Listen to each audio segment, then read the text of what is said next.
Assalamualaikum warahmatullahi wabarakatuh. Waalaikumsalam warahmatullahi wabarakatuh. Waalaikumsalam warahmatullahi wabarakatuh. Selamat datang di kanal YouTube Kantor Kementerian Agama Kabupaten Blitar. Kami hadir untuk menyajikan berbagai informasi, edukasi, dan juga inspirasi tentang pendidikan agama dan juga keagamaan untuk seluruh masyarakat dimanapun Anda berada. Podcast ini yaitu diselenggarakan oleh Kantor Kementerian Agama Kabupaten Blitar dengan KPRI Al-Ukhuwah Kementerian Agama Kabupaten Blitar. Sobat Kemenak, terkadang sebuah masalah itu membuat kita menjadi bersatu, menyatukan pendapat untuk mengatasi masalah tersebut, mencari solusi, tapi bukan untuk mengisolasi, dan juga menyatukan kita mempererat hubungan satu sama lain. Itu merupakan salah satu dari alasan kenapa terbentuknya APRI, Asosiasi Penghulu Republik Indonesia, yang mana akan dikupas tuntas apa itu APRI, bagaimana APRI bekerja, akan dikupas tuntas dalam episode kali ini dengan tema APRI Bersatu, Indonesia Maju, APRI Berkarya, Keluarga Samara, Penghulu Sejahtera. Baik Sobat Kemenak, saya Suma Usria dan telah hadir di tengah-tengah kita yaitu dua orang yang sangat profesional sekali, yang sangat kita nanti-nantikan ilmunya, yaitu di sebelah saya ada Bapak Dr. Munir selaku Bapak Kabid Urais Kanwil Kemenak Jawa Timur. Selamat datang Bapak di Kabupaten Blitar. Terus yang sebelah lagi Bapak Ali Suhudi SAG/MH, beliau selaku Ketua APRI Kanwil Jawa Timur. Selamat datang Bapak. Selamat datang. Bagaimana keadaan hari ini Pak? Alhamdulillah sehat walafiat. Alhamdulillah sehat. Tadi baru mengikuti kegiatan pengukuhan Pak Nggih, terkait dengan APRI Pak Nggih. Terus sesuai dengan pembukaan tadi ya Pak, ada banyak hal yang melatar belakangi tentang berdirinya APRI. Mungkin sebagian dari masyarakat belum begitu tahu sebenarnya apa sih itu APRI dan sejarah bagaimana yang membuat sehingga terbentuknya APRI. Terima kasih. APRI itu singkatan dari Asosiasi Penghulu Republik Indonesia.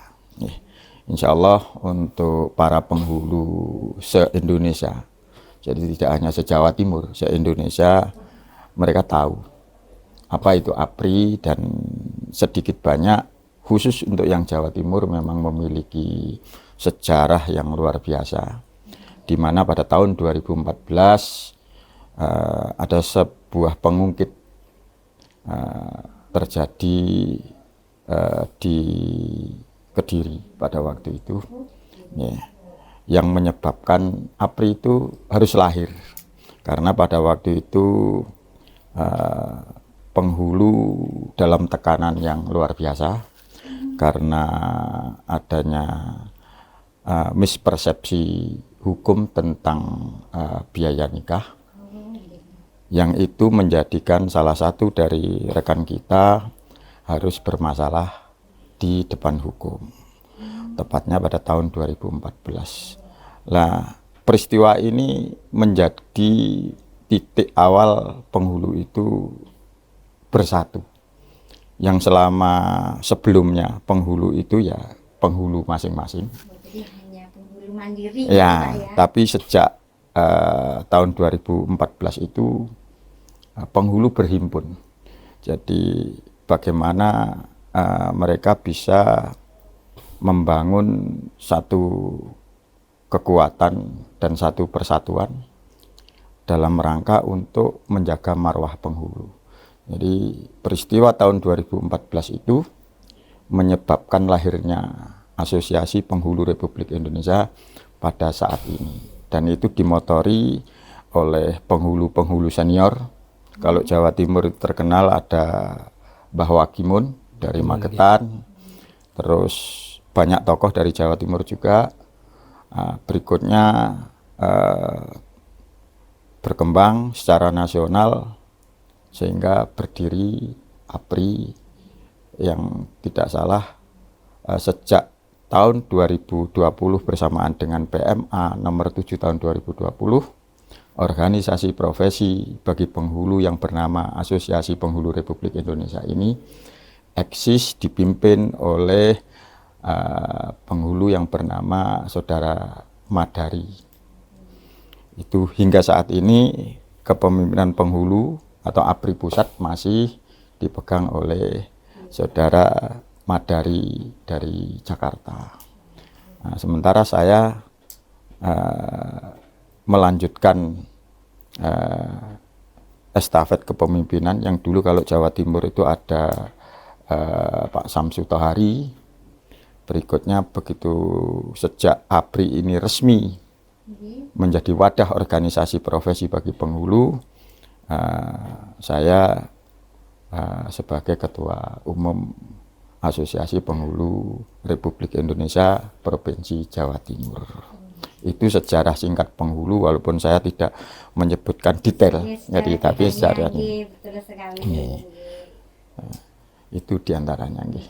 Mungkin ada tambahan dari Bapak Kabid? Terima kasih. Jadi memang keberadaannya APRI adalah sangat ditunggu-tunggu. Artinya bahwa memang dengan adanya APRI yang lahir ini, antusias masyarakat utamanya di penghulu ini harus ada wadahnya. Dan salah satu wadah yang terbaik itu adalah APRI itu. Nah, ini yang kemudian alhamdulillah tahun demi tahun APRI semakin eksis ya, jadi semakin maju dan semakin berkembang. Karena bagaimanapun juga dengan wadah APRI inilah nanti dalam memberikan pelayanan kepada masyarakat itu semakin mudah, semakin terarah, dan insya Allah semakin diterima oleh masyarakat. Untuk berikutnya tadi kan berangkat dari permasalahan Pak Nggih, sehingga timbullah solusi untuk mewadahi penghulu di Indonesia ini nggih pada umumnya.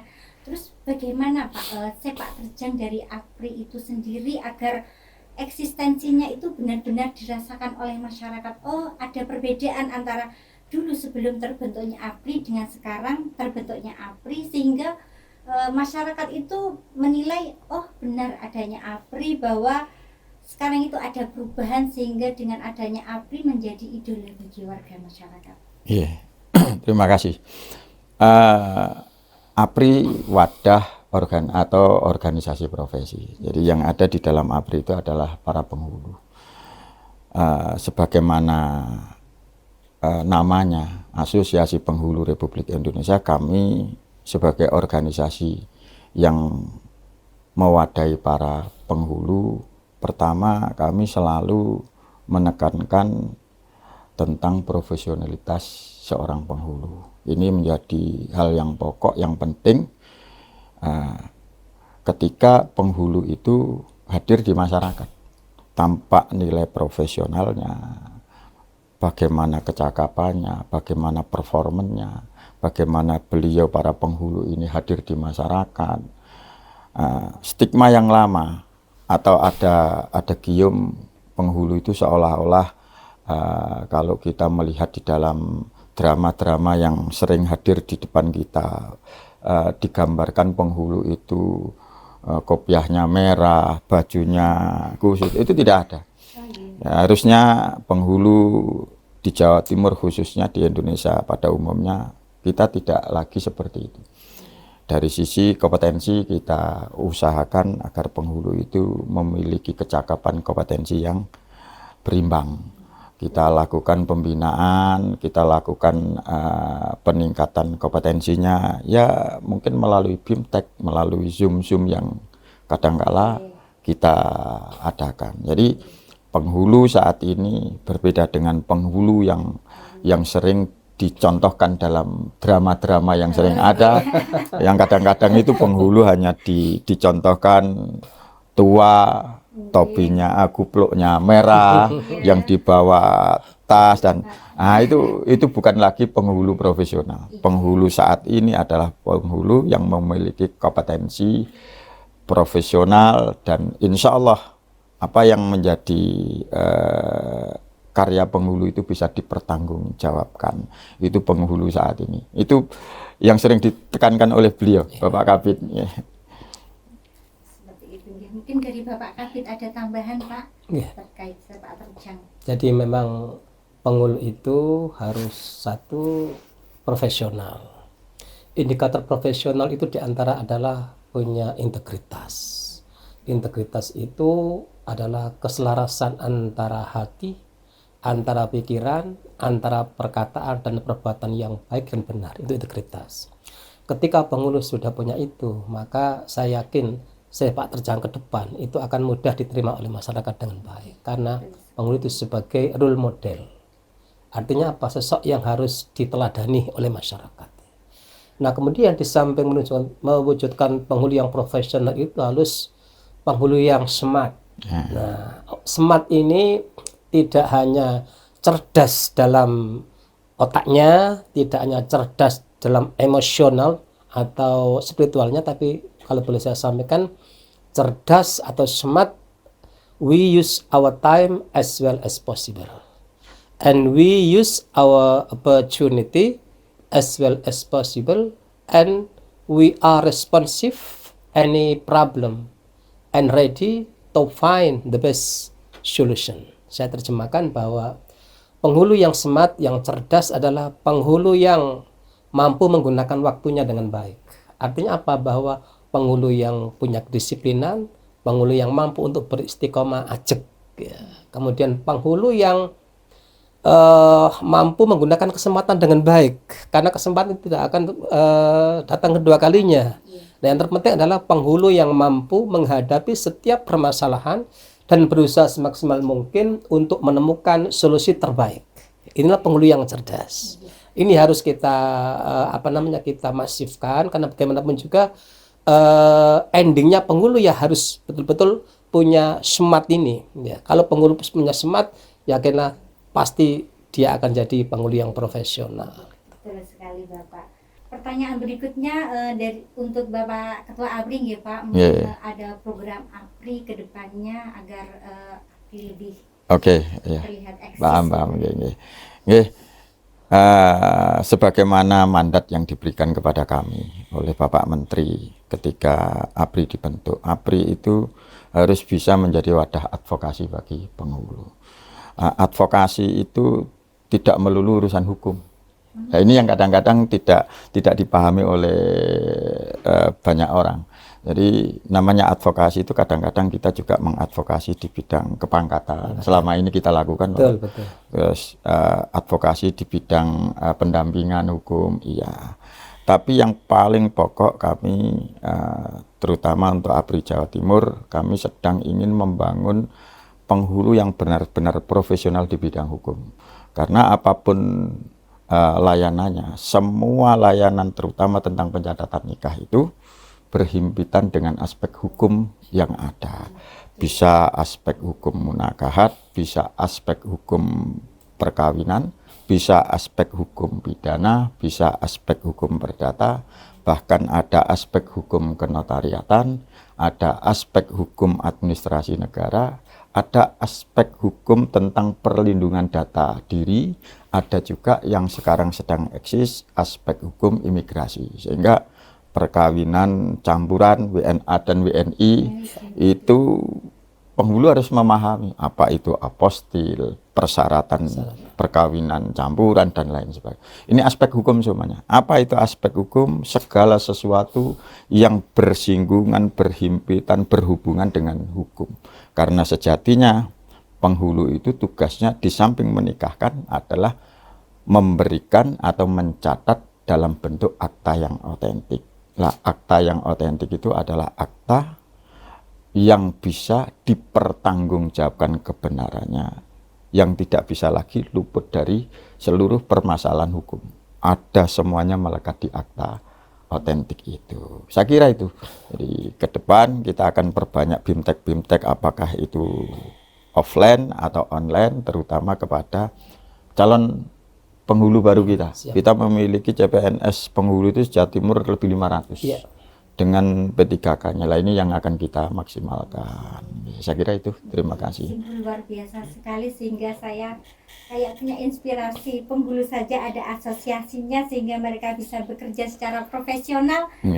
nanti kedepannya insya Allah admin juga ada asosiasinya agar Tapi- wajahnya juga lebih profesional seperti itu Pak. Terima kasih bisa banyak. bisa itu yang menjadi dasar itu PMA nomor 7 tahun 2020. Oh, iya. Jadi di situ itu jelas Menteri Agama menegaskan seluruh jabatan profesi itu harus memiliki organisasi profesi.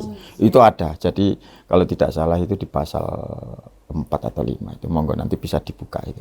PMA nomor 7 tahun 2020 itu akar mula berdirinya seluruh jabatan profesi di organisasi profesi di Kementerian Agama. Saya kira itu saja, Pak. Terima kasih. Siap. Terima kasih Bapak. Nggih. Terus pertanyaan berikutnya Pak Nggih, tugas utama pengurus APRI Pak Nggih, dan mungkin harapan-harapannya APRI ke depan, khususnya yang ada di wilayah Blitar yang baru dilantik ini, mungkin ada pesan-pesan atau kesan bisa disampaikan. Ya, terima kasih. Jadi memang jadi penghulu itu tidak mudah. Sekali lagi bahwa tugas penghulu tidak hanya menikahkan, tapi lebih jauh daripada itu adalah memberikan pelayanan keagamaan di masyarakat itu. Makanya penghulu itu yang harus kita kedepankan adalah mampu bekerja bersama teamwork. Kita bekerja di KUA itu tidak bisa kalau ini sifatnya nafsi-nafsi. Makanya sering saya sampaikan, nahnu bil jamaah. Kita itu teamwork. Teamwork itu adalah going together, sharing together, successing together. Kita bekerja bersama-sama, sharing bersama, dan kita sukses bersama-sama. Makanya kita bagaimana supaya kita kerja itu teamwork. Dan itu mohon maaf itu tidak hanya sekedar jargon, tapi itu ada abbreviasinya atau singkatannya. Kalau saya boleh saya sampaikan bahwa T-nya itu together. Kita bekerja bersama-sama. Kemudian E-nya itu empati. Kita tidak akan mungkin bisa bekerja dengan baik tanpa kita punya empati. Apa itu? Kita ikut merasakan apa yang orang lain rasakan. Ya. Kemudian juga A ini adalah bagaimana kemudian kita bekerja dengan assist, saling membantu. Makanya kita tidak bisa kalau kemudian kita hanya mengandalkan kemampuan sendiri, karena setiap orang kullu syai'in maziyah, manusia itu punya keahlian sendiri-sendiri, kan begitu. No one perfect in the world, manusia tidak ada yang sempurna, maka perlu untuk membantu. Nah, M-nya itu majority, kita bekerja harus dengan penuh kedewasaan, harus setiap masalah kita hadapi dengan profesional, tidak seperti kekanak-kanakan ya, karena kita di masyarakat dan hidup juga di KUA. Nah, kemudian juga work-nya, EW-nya itu willingness, harus punya kemauan baik. Dimanapun kita berada, kita niati diri kita pertama dengan baik, endingnya pun juga baik. Sebagaimana kaidahnya, man asyraqat bidayatuhu asyraqat nihayatuhu. Kalau permulaannya itu kita niati dengan baik, endingnya pun juga akan baik hasilnya. Nah, kemudian O-nya itu organization, karena APRI ini adalah wadah, maka wadah itu harus punya regulasi yang jelas. Makanya disampaikan nanti beliau selaku pakar dalam regulasi penghulu itu harus ada. Makanya kita bekerja itu bagaimana supaya kita itu bekerja sesuai regulasi, bukan bagaimana enaknya, tapi bagaimana baiknya menurut regulasi yang ada. Ya. Kemudian R-nya itu respect. Kita bekerja harus saling menghormati, kan begitu kan? Semakin banyak kita menghormati, maka semakin kita dihormati. Semakin banyak kebaikan yang kita tebar, kebaikan itu kembali kepada kita. Nah, kemudian K-nya adalah kindness. Kindness itu adalah kebaikan. Bekerja dimanapun harus kebaikan yang kita berikan. Makanya dalam sebuah motivasi itu ada Lao-Tzu mengatakan begini, yang bahasa-bahasa yang luar biasa. Kind in word create confidence. Kebaikan dalam bertutur kata itu akan melahirkan kepercayaan. Masyarakat percaya, pede, sehingga ketika ada apa-apa tanya ke KUA. Karena apa? Karena tidak sungkan, ya kan? And kind in thinking create profoundness. Kebaikan dalam berpikir atau husnudon ini akan melahirkan trust, akan melahirkan sesuatu yang pengakuan kepada masyarakat. Oh, ternyata KUA itu ada. KUA itu ada di kita, membantu kita, melayani kita. Dan yang terakhir, kind in giving creates lovely. Kebaikan dalam memberi itu akan melahirkan cinta kasih. Semakin banyak kebaikan yang kita berikan, kasih sayang yang kita berikan, itu akan kembali kepada kita. Semakin banyak ion-ion positif yang kita tebar, yang positif itu akan kembali kepada kita. Itulah sejatinya pelayanan. Jadi dengan teamwork inilah saya yakin